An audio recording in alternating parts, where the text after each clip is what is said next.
Hey guys, Sublord here, back in with another action figure review of the big one.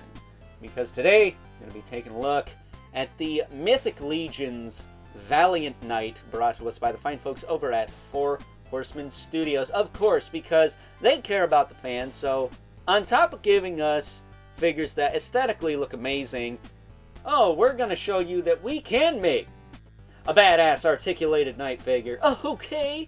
That said, for those of you who missed out on this guy, don't fret, don't overpay, don't be stupid and impatient. Just give it some time.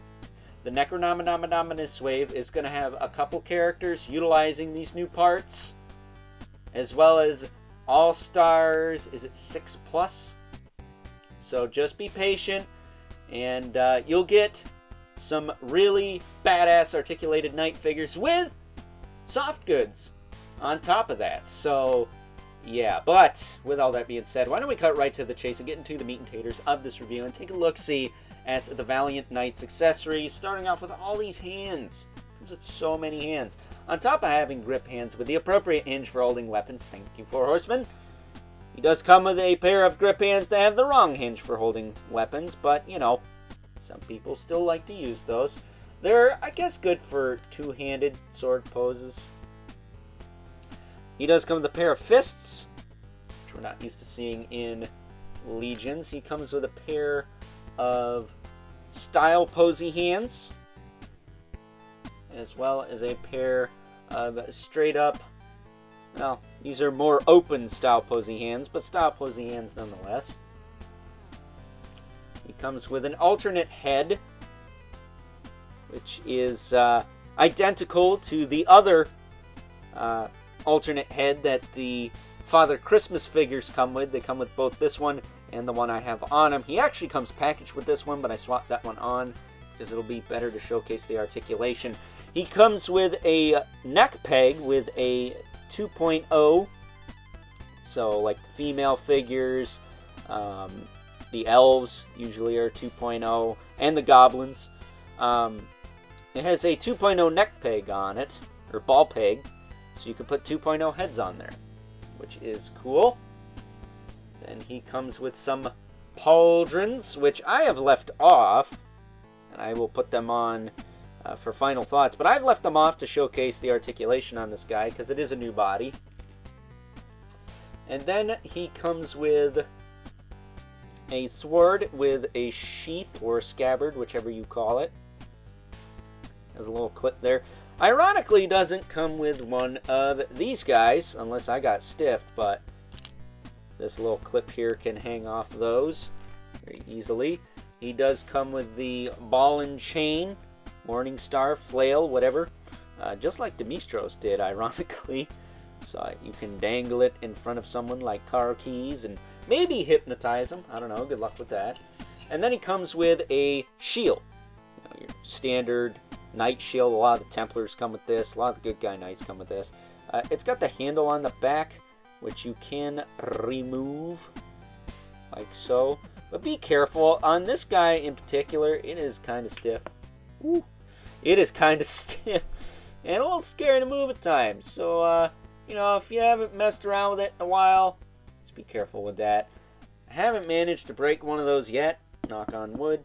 But I am very weary about those. So let's just get right into it here and take a closer look at our Valiant Knight. Very nice sculpt on this guy. All new from head to toe. He debuted at Legions Con as a bit of a surprise. Just be like, hey, new articulated knight body. Here you go. Very, very cool of the Horsemen to do that. They don't have to do cool stuff like that, you know, but they do it anyways because they care. But as far as articulation goes, because that's really what you're here for, the head can get crazy range up and down.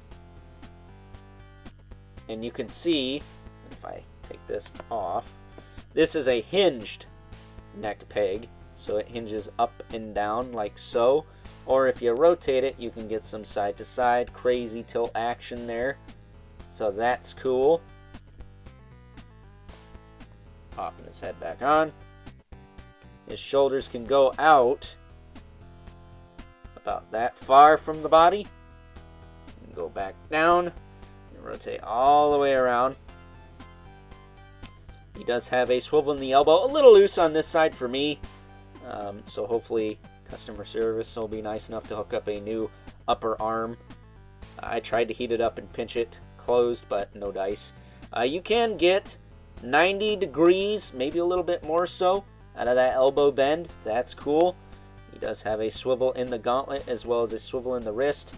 And I think the wrist hinges do leave a little bit to be desired compared to the rest of the articulation on this guy. But they are armored hands after all.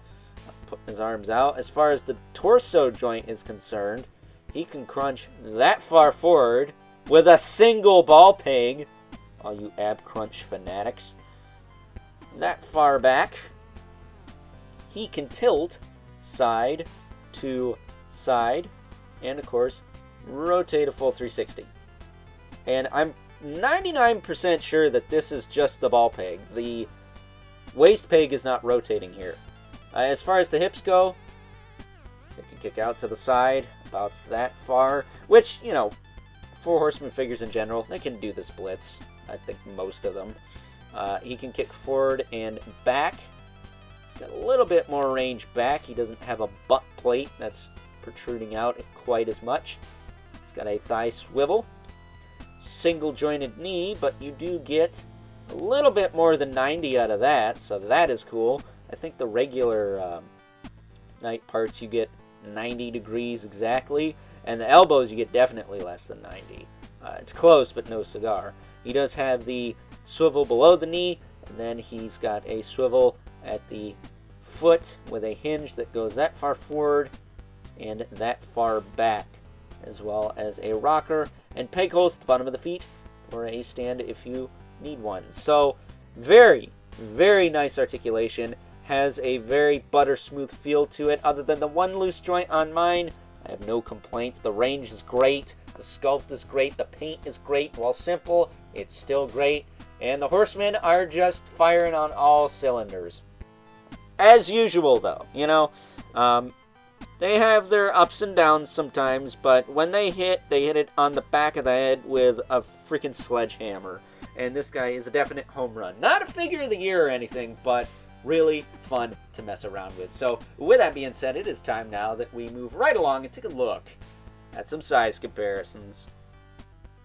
First up, here's our Valiant Knight alongside a couple other Knight figures from Mythic Legion's line, specifically Reinforcements 2.0. We have the Gold Knight Legion Builder 2.0, rocking the alternate head that our Valiant Knight comes with. That came with the green robe Santa Claus that came out last year from the Retailer Appreciation Wave. And we also have the Templar Knight Relic Guard, who is, I'm not gonna lie, probably my favorite Templar Knight. It's either him or the Dark Templar. The old school one with just the bucket helmet with the spike on it just ain't cutting it as far as I'm concerned. And since we are going to be getting updated Templar Knights with the new Valiant Knight body, I think these old Templar Knights are going to lose their charm a bit, but we'll see.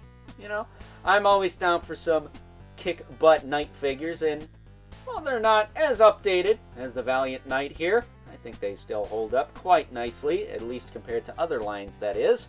So getting them out of here. Bringing our two regulars. The Mythic Legion's Brother Mandibulis. And the infamous 11 Spawn, who, as usual, towers over everyone. So, with that being said, it's time now that we wrap things up. Some final thoughts.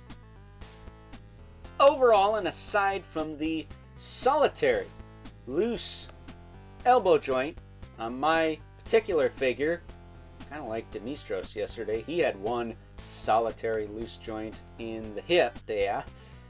I gotta tell you that the Valiant Knight here is a very fun figure to mess around with. If this is the future of Four Horsemen figures in general, then I am very excited, because while I've always liked Four Horsemen stuff aesthetically, the fact that we can pose the crap out of it now is mind-blowing to me, because they, like myself, favor aesthetic over articulation. I think that's the way it should be. I'd rather something look awesome than be able to be posed in all kinds of crazy ways that 99.98% of you probably aren't going to leave it in. But the fact that we have the option to do that with figures that will look this good on the shelf is fantastic. It shows that the Horsemen give a crap about their fans and are willing to go the extra distance, just like Hercules in that old Disney movie, right? So, with that being said, I hope you guys enjoyed this review, and until next time, I'll catch you guys later.